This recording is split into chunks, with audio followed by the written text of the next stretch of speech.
Okay, for the sake of time, I'll keep moving. How many of you got at least one? Raise your hand. Work with me here, okay? Keep your hand up if you got 2, 3, 4, 5, 6. It's phenomenal. It happens every single time I do it in that exact order. By the time I get to 6, there's hardly any hands up in the room. Did you have on your list your brainstem? Yeah, I know. You're looking at me like, what?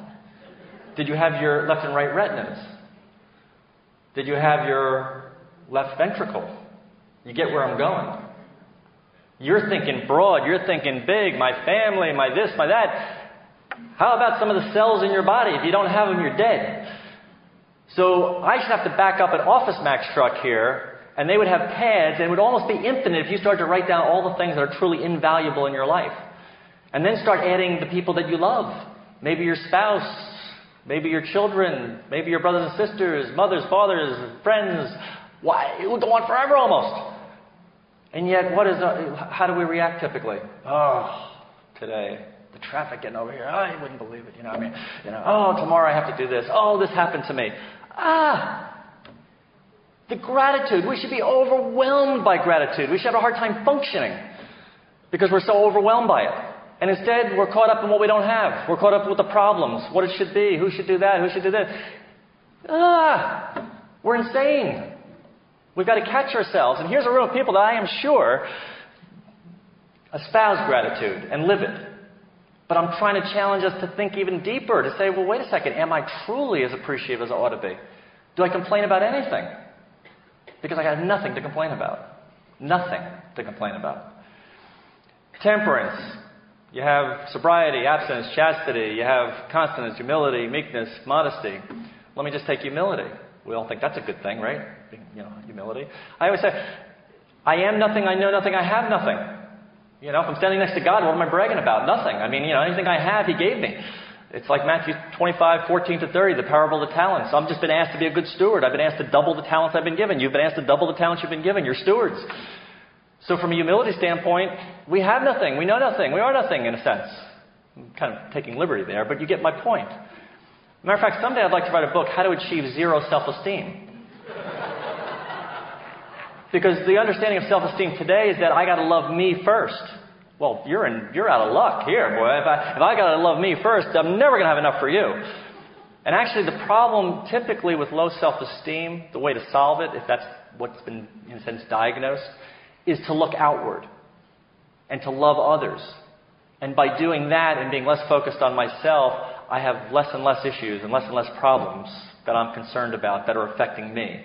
But if I focus on me and I focus on my life and all my things that are going on, well, gosh, life's going to be a miserable thing to be in, and I'm not going to have any time for you. Fortitude, patience, munificence, perseverance, magnanimity. Are we using these words? You were very magnanimous today. Hello? I think I lost the battery. Well, it's time to project to the back of the room. I think it is a battery. And probably there's no one to get a battery from, but... Excellent. Now, this is a lesson. This is... Excellent choice, Bishop Murphy.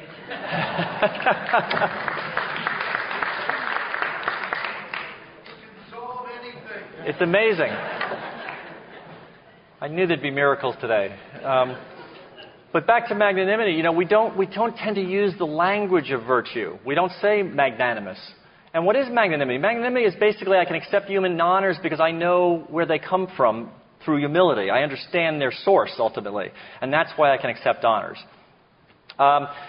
Theological virtues, faith, hope, and charity. I won't go into those right now. Okay? But I do get back to this idea. We need to identify and point out virtue when we see it. And we need to use the language of virtue with those that are around us. Otherwise, it gets lost. We don't even know what they are. We don't identify them. And there are great many stories and examples. And I thought I'd just share a couple with you today. Most of you probably know the story of Jesse Owens and Luz Long, the long jumper in Germany. Do most of you know that story? And anybody not know? That's right, I won't put you on the spot, but okay. Just very briefly, I'll just tell you. Basically, this was 1936, Nazi Germany, Adolf Hitler. Jesse Owens was competing in the long jump, and he had one jump left to qualify. He had fouled on 2 jumps. And Luz Long, who was the number 1 German jumper, actually helped him, gave him some advice and helped him, and he was able to qualify. And what's interesting about that is some people don't always get the story right. Luz Long was one of the best jumpers in the world. And as a matter of fact, prior to Jesse Owens, in that Olympic Games, on his jump before Jesse Owens, he broke the Olympic record. So helping out Jesse Owens was significant. This guy could have been the gold medalist if he hadn't, perhaps. And so I wanted to read this to you, though, because it turned out that they became good friends from that day forward. But this is like a little postscript that I don't think most people hear about. And this is part of a letter that was sent to Jesse Owens later on. It goes like this. And then one day I received a letter posted from North Africa. It was over a year old. It was from Luz. It said in part, "I'm here, Jesse, where it seems there is only the dry sand." He was alluding to the sand from the Olympic Games in 36. So he said, "There is only the dry sand and the wet blood. My heart tells me, if I be honest with you, this is the last letter I shall ever write. That hour in Berlin when I first spoke to you, when you had your knee on the ground, I knew that you were in prayer. And I know it is never by chance that we come together." And at the time, he had told Jesse Owens at that time in Germany that he didn't believe in God. Because he said, "Do you believe in God?" He kind of put up his hands. He really didn't. "As you, I believe, will read this letter, I believe this shall come about because I think now that God will make it come about. This is what I have to tell you, Jesse. I believe in God, and I pray to Him that even while it should not be possible to see you again, these words I write will be with you, you'll still be with you to read. Your brother Luz." Those were Luz's last words, and this is Jesse Owens. "I learned shortly thereafter that he had been killed in battle just a few days after he had written this letter to me. Our friendship had proved greater than forces which divided our nations. I had not lost my brother. His letter spoke the truth, and it is never by chance that we come together. God had sent him to me at a moment of personal despair." This is when Jesse Owens was going through bankruptcies and a whole bunch of problems in his life. This is when this letter came. And he brought me the gift of hope, is what he says about Luz. "Together we had shared the greatest gift of all, which comes from God, the gift of brotherly love, which neither competition nor war nor even death could annul." But the story doesn't end there. Years later, Owens received a letter from Luz Long's son, who was then 22 years old and getting married. The letter said, "Even though my father can't be here today, can't be here to be my best man, I know who he would want to have in his place. He would want someone that he and his entire family admired and respected. He would want you to take his place, and I do too. Jesse Owens flew to Germany to be the best man at the wedding." I think that's, just awesome, story about virtue and friendship and love. But in order for virtue to prevail, to be there, coaches really must be teachers and mentors first. If they're not, this is hopeless. It can never happen. And I hesitate sometimes to pick out people specifically, but these are public things that you've all probably read and know about. But I pick them out because this is what we're dealing with today. And the 2 examples I have are both Catholic universities and colleges. The first is Seton Hall. They just gave a contract extension to a head basketball coach who is notorious for his language, his behavior, his aggressiveness, his bullying, and a whole bunch of other things, and they just extended his contract. And the rationale given was that, well, it's hard to change these things. You need some time. Well, he's been there for 5 years already, 4 or 5 years, and then he had his whole life before this. I mean, when's the change coming? I don't see it coming. I see this as a rationale for someone who helped them get to a better position this year in basketball than in the past.